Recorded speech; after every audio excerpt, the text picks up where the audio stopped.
Hello everyone, my name is Ravinder and today we are here to discuss about the casting process.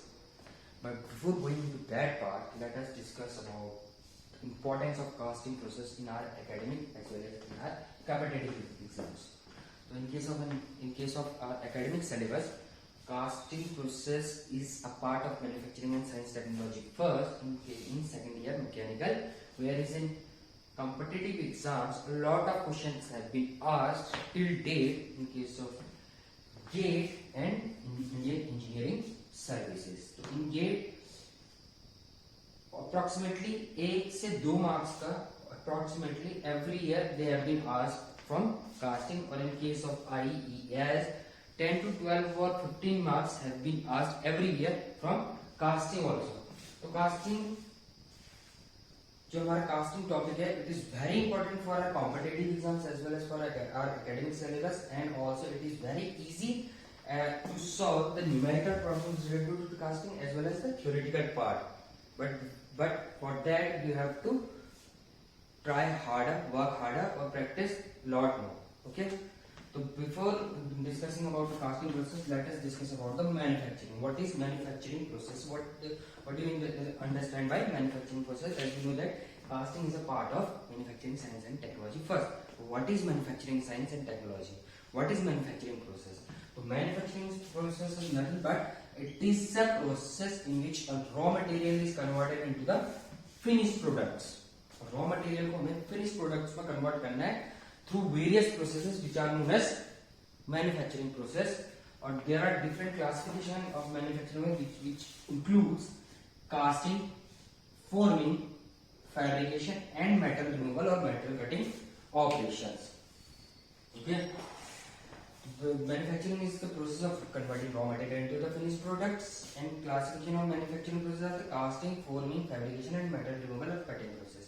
So what are finished product and what are the raw materials? As we know that जब हम iron को निकालते हैं तो iron is extracted in the form of ore, then it is converted into iron like magnetite, hematite and other oxides or ores. Okay, raw material. Then it is converted into, you can see that in your houses also, the windows, the window grills and everything are made of the iron. They have been converted into the finished products after going through a lot of manufacturing process which involves maybe casting, forming, fabrication or metal removal process.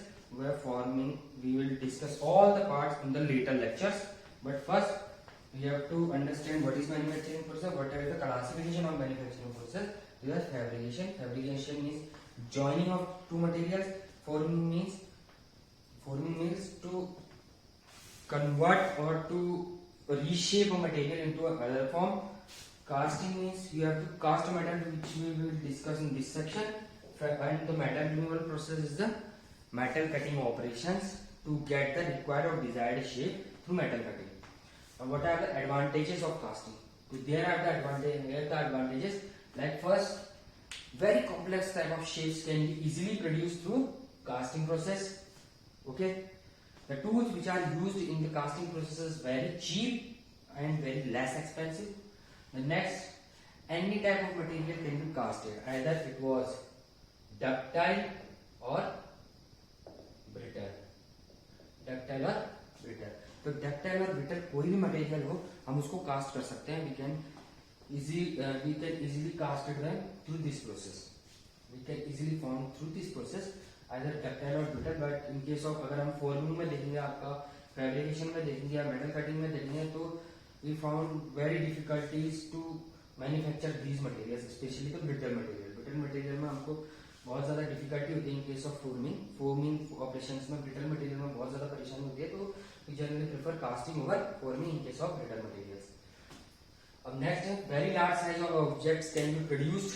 तो casting से ही हो सकता है. बहुत बड़े बड़े size के ऑब्जेक्ट्स भी आपको प्रोड्यूस करे जा सकते हैं. एज फॉर एग्जाम्पल आपकी जो टर्बाइंस होती हैं, जो आपके हाइड्रो पावर स्टेशन पे होती हैं, वो टर्बाइंस भी आपके एक्चुअली में form through casting process, through pit moulding and other mouldings. We will discuss that also later. And there are some limitations of the casting which involves surface finish of the product is not very good. The surface finish of the product is not very good because we will discuss it. Because in case of the casting material, the casted metal, the casted product is surrounded by the silica grains which will impart some impressions on the surface of the casting. Because of that, the surface finish of the product is not very good. Okay.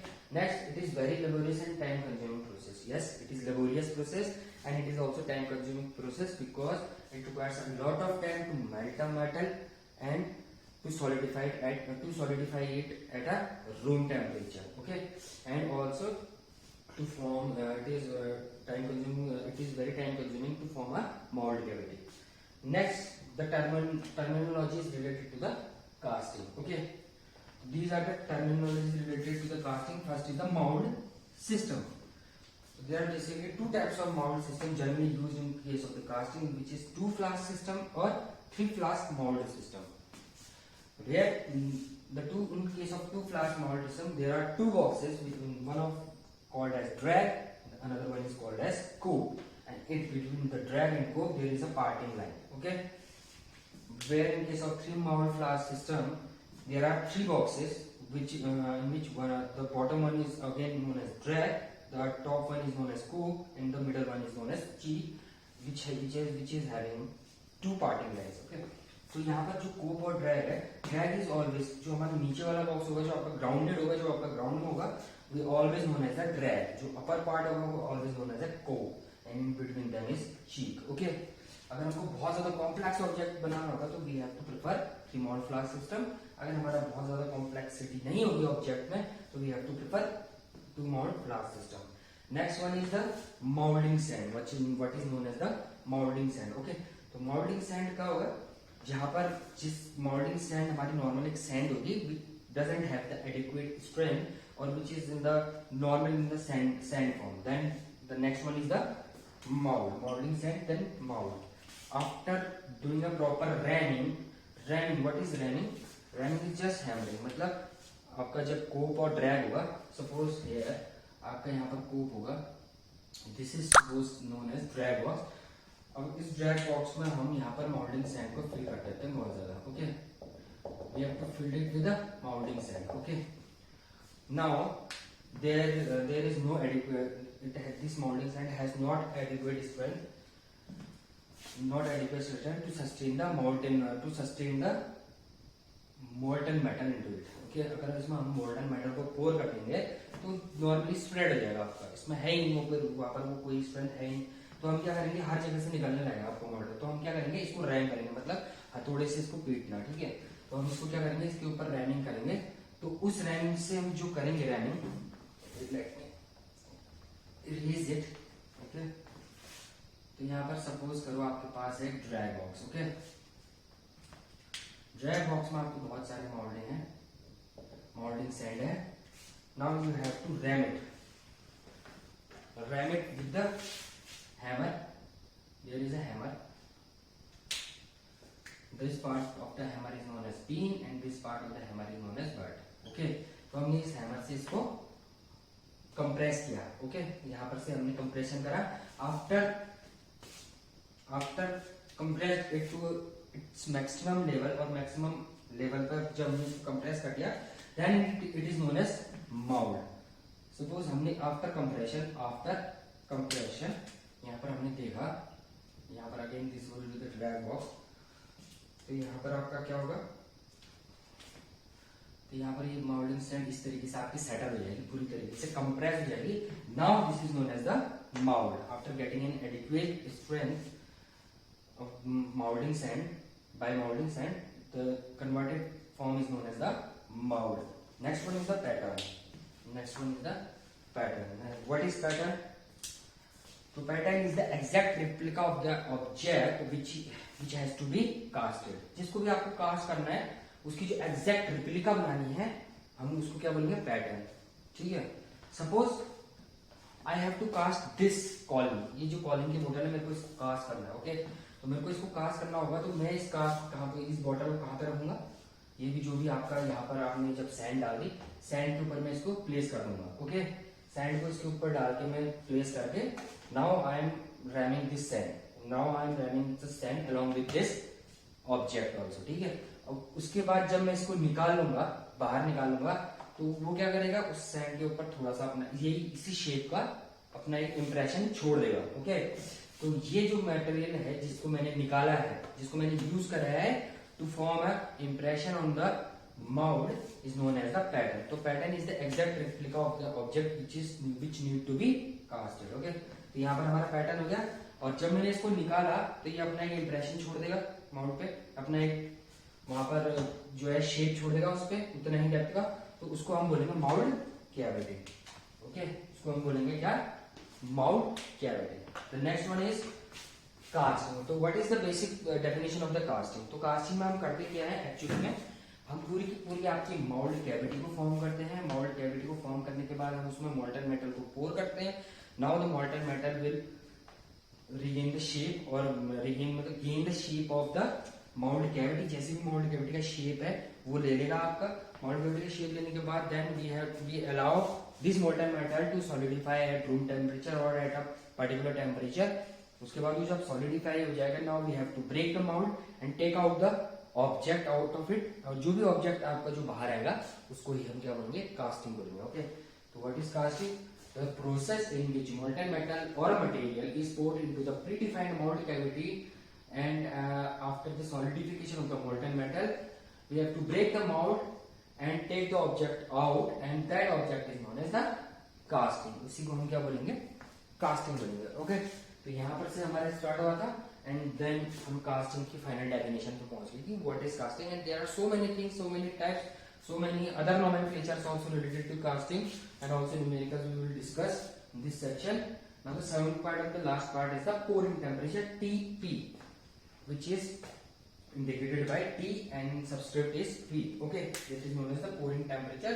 So pouring temperature is the temperature at which the molten metal is poured into the mold cavity. ठीक है, जहां पर molten metal हमने रखा हुआ, molten metal हमारे पास है, हम जिस टेम्परेचर पे उसको कास्ट तो मोल्ड कैविटी के ऊपर पोर कर रहे हैं, मोल्ड कैविटी के ऊपर डाल रहे हैं, उसी टेम्परेचर को हम बोलेंगे पोरिंग टेम्परेचर. तो यहाँ Tp is equal to Tm plus del T. Tp is equal to Tm plus del T, where Tp is the pouring temperature. Tm is the melting point of the material. Melting point temperature जो भी आपका material का होगा, suppose iron होगा, उसका कोई melting point होगा तो वो होगा. और del T is the degree of superheat. तो हमको उसको मेल्टिंग पॉइंट टेम्परेचर थोड़ा सा ज्यादा हीट करना पड़ेगा, बिकॉज जैसे हम उसको पोर करेंगे, जो हमारा मोल्ड कैविटी है, मोल्ड कैविटी और जो भी तो आपका मोल्ड है वो रूम टेम्परेचर पे है, वो एनवायरमेंटल टेम्परेचर पे है. तो जैसे ही आप पोर करोगे उसको, उसके ऊपर वो जो मोल्टन मेटल है वो डायरेक्टली कांटेक्ट आएगा इसका आपका सराउंडिंग पे, और सीधा मोल्ड जो आपके मेल्टिंग पॉइंट है उससे थोड़ा सा लोअर हो गया, हल्का सॉलिडिफाई हो जाएगा. तो before getting into the exactly getting into the mould. तो इसलिए हम ये चीज को अवॉइड करने के लिए, ताकि वो जल्दी सॉलिडिफाई ना हो, जब पूरा का पूरा वो फिलअप हो जाए मोल्ड कैविटी, उसके बाद आपका सॉलिडिफिकेशन स्टार्ट हो, इसलिए हम उसका जो टेम्परेचर, पोरिंग टेम्परेचर को रखते हैं थोड़ा सा ज्यादा रखते हैं. Pouring temperature suppose 600 degree centigrade है तो हम उसको 650 या 660 या 700 डिग्री सेंटीग्रेड पर रखेंगे, तो उसको हम बोलेंगे पोरिंग टेम्परेचर. ताकि जैसे ही वो इन्वायरमेंट के कॉन्टेक्ट पे आए मोल्टन मेटल, तो जब उसका टेम्परेचर लो हो, और जितना भी लो हो, बट नॉट उसका टेम्परेचर इससे ज्यादा लो ना हो, मेल्टिंग पॉइंट टेम्परेचर से ज्यादा लो ना हो, before filling the mould cavity completely. Okay, so that is known as pouring temperature.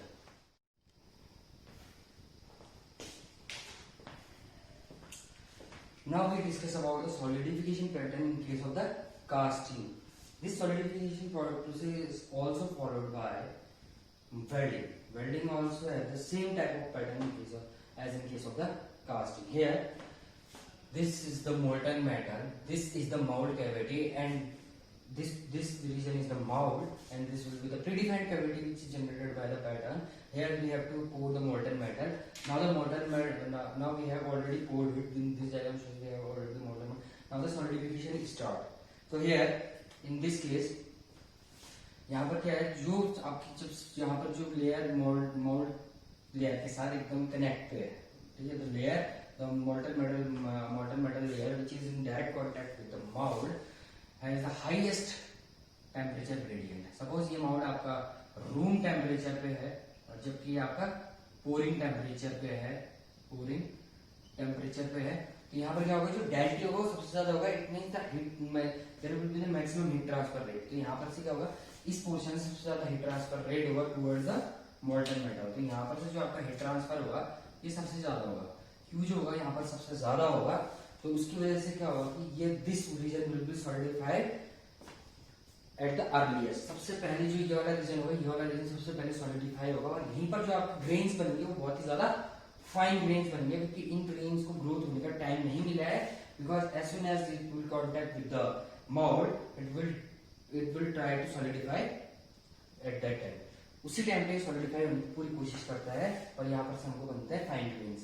और अगर हम मूव करेंगे towards the centre of the mould या towards the centre of the pattern या फिर कास्टिंग, तो यहाँ पर क्या होगा आपका नेक्स्ट, यहाँ पर आपको बनेंगे कोर्स ग्रेन। अब यहाँ पर क्या होगा, ये जो आपका टेम्परेचर है ये तो है भैया आपका pouring temperature, because it will in contact with the mould, pouring temperature से थोड़ा सा कम हो जाएगा। और यहाँ पर आपका क्या है, पोरिंग टेम्परेचर पर ही है। तो यहाँ पर जो डेल्टी होगा वो थोड़ा सा कम होगा एज कम्पेयर टू दिस डेल्टी। ओके, तो यहाँ पर जो हीट ट्रांसफर रेट होगा वो कम हो जाएगा और यहाँ पर कम होने की वजह से हीट ट्रांसफर रेट की वजह से क्या होगा, ग्रेन्स को ज्यादा टाइम मिलेगा टू ग्रो। तो इसलिए यहाँ पर बनेंगे coarse grain. After that there will be a columnar grains formation. Columnar grains मतलब यहाँ पर जो आपका डेल्टी होगा इस और इस लेयर के बीच में वो फिर से बहुत कम हो जाएगा। फिर से बहुत कम होने के बाद क्या होगा कि हीट ट्रांसफर रेट और ज्यादा कम हो जाएगा। Now the grains have more time to expand और टू ग्रो, तो it will retain the columnar type of structure. It will gain the columnar type of structure. और हम at the center पे या center of the casting, तो वहाँ पर सबसे ज्यादा टेम्परेचर डिफरेंस सबसे कम होता है, पर heat transfer rate will be minimum at the centre of the casting. तो यहाँ पर जो आप ग्रेन्स फॉर्मेशन है वो होंगे इक्विएक्सियल ग्रेन्स, मतलब हर तरफ से वो चारों तरफ से सिमिलर पैटर्न पे ही होंगे। ओके, तो यहाँ पर से हमने देखा कि एक ही कास्टिंग में भी there are a lot of types of different shape and size of grains are formed, which is directly indicates that casting cannot be produced with a uniform mechanical properties. Uniform mechanical properties form होने के लिए एक uniform grain structure follow होना बहुत ज्यादा जरूरी है, लेकिन यहाँ पर यूनिफॉर्म ग्रेन स्ट्रक्चर नहीं मिला at each and every point. The grain structure will be different, because of that we can not get a product with uniform mechanical properties. Next, we can not form casting without any defect. There will be a defect because of the ununiform, non-uniform grain structure. There will be a rising defect also. So इसकी वजह से हम casting. These are also the limitations of the casting. Next thing we have to discuss about the pattern. So we have already discussed. Pattern is the exact replica of the object which has to be casted, and now with some modifications. We have to modify the pattern according to our desires, according to what we need in the product. So these modifications are in the form of either in the form of allowances or in the form of cover prints. We will discuss it later sections. So first we will start with the allowances. Allowances क्या होते हैं, जो आपने पहले metrology में पढ़े होगा, you have also studied metrology. What are the allowances? तो हम कुछ एक्स्ट्रा पोर्शन देते हैं ताकि वो थोड़ा बहुत एडजस्ट कर दे। सपोज हमको ये डस्टर बनाना है, we have to manufacture this type of duster. तो इस डस्टर को बनाने के लिए मैं कुछ ना कुछ अलाउंस दूंगा इसमें कि भैया ये थोड़ा बहुत शेप में अगर नहीं भी आता है या फिर हमको थोड़ा बहुत बड़ा भी चाहिए होता है, तो इससे समझ में नहीं होगा। That is discuss about bike. Bike बनाते हैं, बाइक बनाने के बाद हम हमेशा उसको 2 सीटर बनाते हैं, ठीक है। 2 सीटर बनाने के बाद क्या होता है कि हम कभी उसमें 3 भी बैठा देते हैं, 4 भी बैठा देते हैं, लेकिन it will not fail. Bike fail नहीं होती है, yes chances of failure will be high, लेकिन बाइक फेल नहीं होती है। तो कंपनी क्या करती है, उसमें कुछ ना कुछ एक्स्ट्रा पावर देती है, उसको हम बोलते हैं अलाउंसेस। इन केस बाइक हमने 100 kg के रिस्पेक्ट में बनाई है और बैठ रहे हैं 150 kg का, तो हमने हल्का फुल्का अलाउंस दे दिया कि भैया 50 kg को बियर कर सकता है।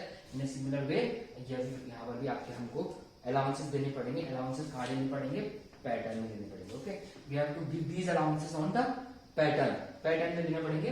तो इसमें जो फर्स्ट वाला है श्रिंकेज और कॉन्ट्रैक्शन अलाउंस, हम पहला जो डिस्कस करेंगे श्रिंकेज और कॉन्ट्रैक्शन अलाउंसेस।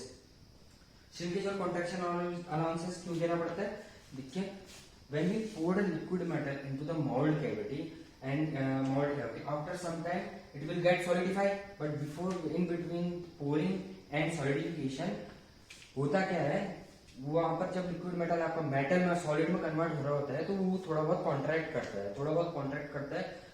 तो उसकी वजह से जो आपका कास्टिंग होगा थोड़ा श्रिंक होके बनेगा, थोड़ा कम, थोड़े उसके जो डायमेंशन होंगे वो कम हो जाएंगे, ठीक है। ओके, तो उस अलाउंसेस को बनाने के लिए सपोज हमको 10 mm का एक रॉड बनाना है, तो ओके 10 mm उसका लेंथ है और 5 mm उसका डाया है और मेरे को बनाना, और एग्जैक्टली मैंने 10 mm और 5 mm का ही पैटर्न का अंदर मोल्ड कैविटी बनाया है। और जब मैंने पोर कराया है तो 10 mm की जगह कितने का बनेगा, 9 mm का बनेगा और उसका डायमीटर कितना हो जाएगा, 4.5 mm हो जाएगा, because of the shrinkage of the liquid metal when it get converted into the solid metal. Okay, तो उस श्रिंकेज कॉन्ट्रैक्शन को हम उस श्रिंकेज कॉन्ट्रैक्शन को अवॉइड करने के लिए हम श्रिंकेज अलाउंस देते हैं। मींस अब हम पैटर्न को 11 mm लंबा बनाएंगे और 5.5 mm डाया बनाएंगे।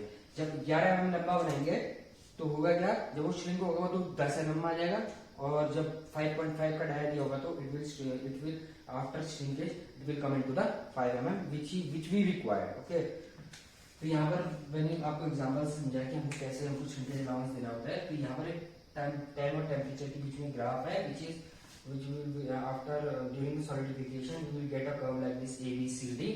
तो ABCD, तो BC is the TF freezing temperature, T at point A TP pouring temperature, and at point D it is a ambient temperature. A से B क्या हो रहा है, लिक्विड श्रिंकेज हो रहा है, तो pouring temperature से पहले अपने मेल्टिंग पॉइंट टेम्परेचर का आएगा और उसके बीच में आने में जो भी श्रिंकेज होगा वो होगा लिक्विड श्रिंकेज।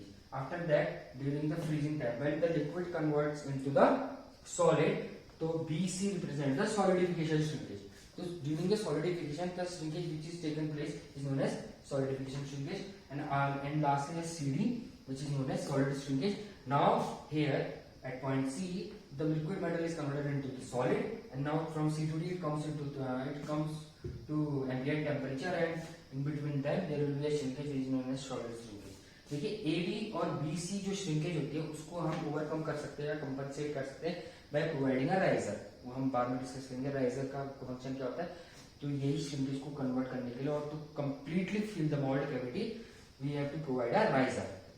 नेक्स्ट ये सॉलिड श्रिंकेज। तो सॉलिड श्रिंकेज में क्या होगा, जो भी आपका राइजर में जो भी आपका मॉडर्न मेटल होता है सब कुछ सॉलिडिफाई हो चुका है, तो यहाँ पर उसको राइजर आपका कंपनसेट नहीं कर सकता। तो सीडी में क्या होगा, सॉलिड श्रिंकेज देना पड़ेगा। It means you have to give some shrinkage allowance to the pattern, मतलब आपको कुछ ना कुछ पैटर्न में ऐड करना पड़ेगा कि अगर वो सॉलिडिफाई भी हो जाएगा तो जब भी आपका जो भी आपका मटेरियल होगा वो रिक्वायर्ड डायमेंशन में आ जाए। ओके, तो यहाँ पर दिस श्रिंकेज और contraction laws directly depends upon the coefficient of thermal expansion. तो कोफिशिएंट अल्फा थर्मल एक्सपेंशन पे डायरेक्टली डिपेंड करता है। फॉर एग्जांपल अगर हम देखेंगे बिस्मथ में, तो बिस्मथ में ऑलमोस्ट नेग्लिजिबल होता है। इन केस ऑफ इनबार which is very important question for gate, it has been asked a lot of times in many competitive exams, whose thermal coefficient of thermal expansion is equal to 0, which is known as which is inbar, or whose coefficient of thermal expansion is negative, which is gray cast iron. Negative thermal expansion means होता क्या है, this is very important, okay, for competitive point of view also। जो negative coefficient of thermal expansion होता है कि maximum metal में 99.99% metals जो होते हैं वो क्या होते हैं आपके सॉलिडिफाई होने के बाद श्रिंक करते हैं।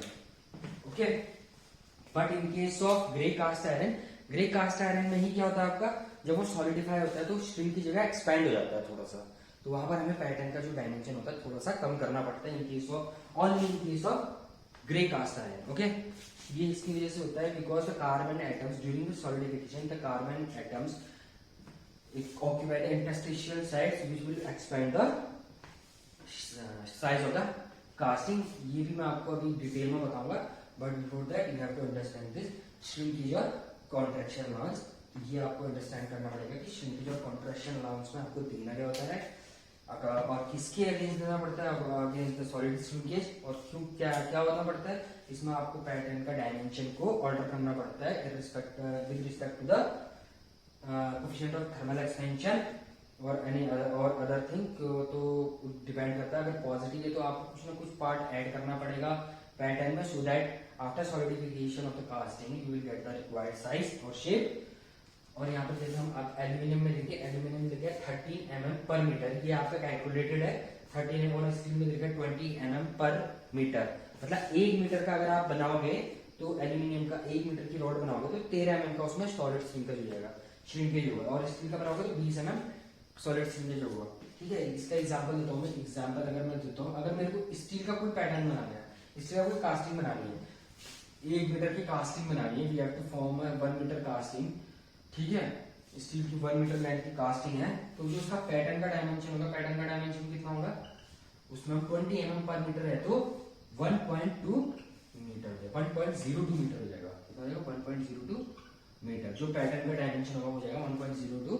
After solidification you will get a casting of length 1 metre. Okay, now going to a question which is related to the shrinkage allowance. तो कि क्वेश्चन में क्या बोल रखा है आपको, there is a casting block whose dimension is 100 mm, 200 mm and 10 mm, height length breadth आपको सब कुछ दे रखी है, और आपको श्रिंकेज अलाउंस दे रखा है 1% at every dimension. Her dimension में आपको 1% का श्रिंकेज अलाउंस होगा। तो हमको निकालना है find the ratio between volume of pattern and volume of casting. Okay, volume of pattern and volume of casting, यहाँ पर हम इसको सॉल्व करेंगे इसको। तो आप देख सकते हैं यहाँ पर 1% जो सॉलिडिफिकेशन आपका होगा, 1% solidification eight each and every dimension, her side में आपका 1% का होगा।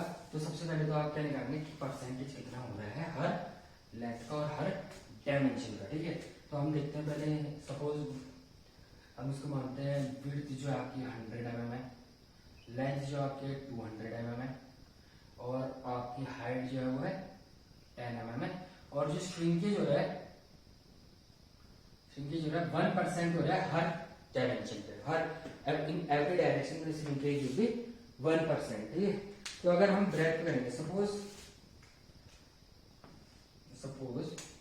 This is the casting we have to produce, this is the casting we have to produce, इस डायमेंशन की कास्टिंग बनानी है, जिसकी डायमेंशन आपको ऑलरेडी दे रखी है 100 mm, 200 mm and 10 mm of height. ठीक है, अब मेरे को इसमें एक और डायमेंशन, अब मेरे को पैटर्न बनाना है, तो मेरे को पहले पैटर्न, तो वॉल्यूम ऑफ कास्टिंग तो आपको नोन है, length into breadth into height. Volume of pattern, before getting to the volume of pattern we have to first find out the dimension of the pattern. तो अगर यहाँ पर अगर ये पूरा 100 mm है तो इसका 1% कितना हो जाएगा 1 mm, और इसका 1% कितना हो जाएगा 2 mm, और इसका 1% कितना होगा 0.1 mm। This will be the percentage. ठीक है, तो 1 mm 1 mm 1 mm हर जगह हमको देना पड़ेगा 1 2 0.1। तो अगर हम ब्रेथ पे जाएंगे, ये विड्थ है, अगर आपकी विड्थ पे जाएंगे तो यहाँ पर आपको देना पड़ेगा 1 mm।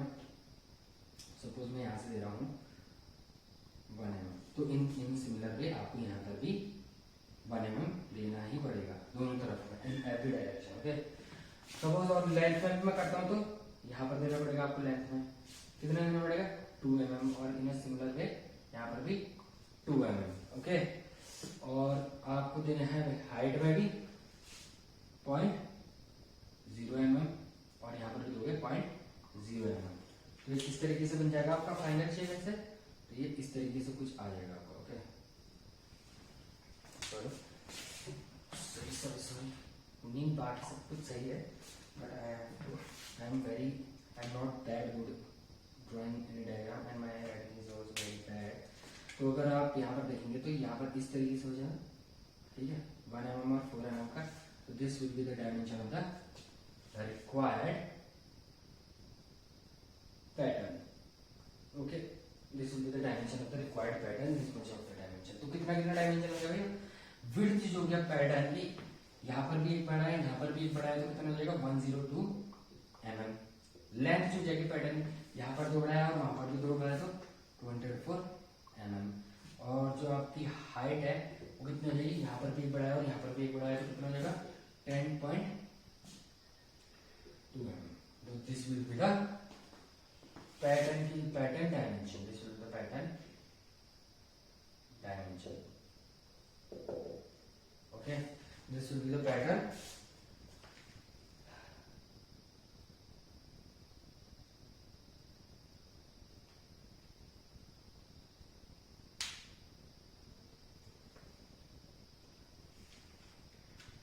So what will be the volume of the pattern? The volume of pattern is equal to 102 into 204 into 10.2, and volume of casting is equal to 100 into 200 into 10.